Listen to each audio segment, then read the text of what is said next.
message to the DOJ is there's a new chairman in town, and the new rule is if you want federal law enforcement money, enforce federal law. Congressman John Culberson on this program last night issuing a strong warning to the Department of Justice, saying enforce the law concerning sanctuary cities or risk a big dent in the budget. But when it comes overall to illegal immigration, the Obama administration appears to be back to its old tricks.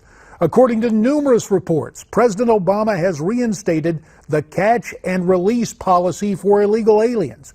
Now, Border Patrol agents are being told not to bother with arresting and deporting illegals who claim they've been in our country since January of 2014.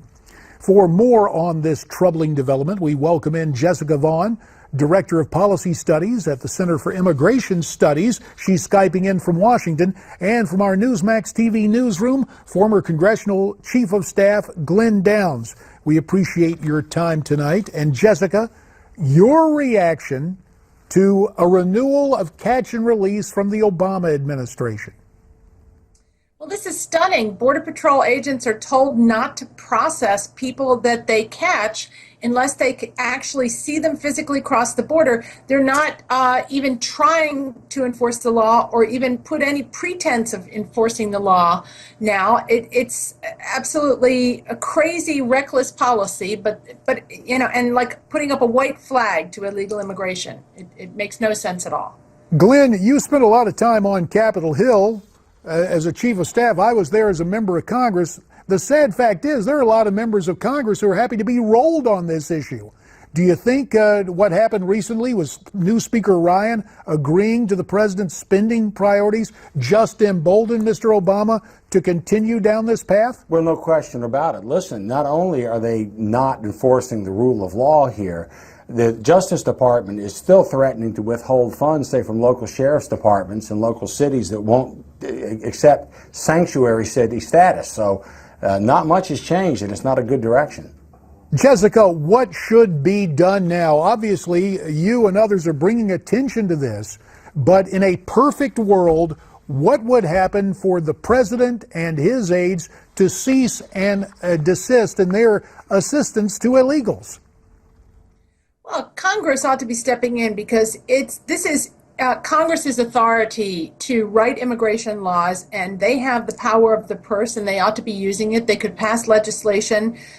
They could sue the president. They have a lot of options, the most effective being the appropriations process, and they need to use that authority instead of abdicating it and essentially giving the president a blank check to do whatever he wants with immigration policy.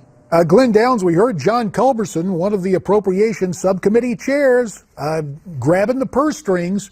But is this after the fact, after that big agreement? Is this a lot of talk without any action and basically a continuation of the Obama administration policy? You got about 45 seconds to wind this up, Glenn. Well, listen, JD, it's trust but verify. We've heard big talk from appropriators in Congress and congressional leaders in the past about using the power of the purse to shut things down. But all kinds of illegal actions, by the way. But when push has come to shove, every single time they haven't done it. So I believe this one when I see it.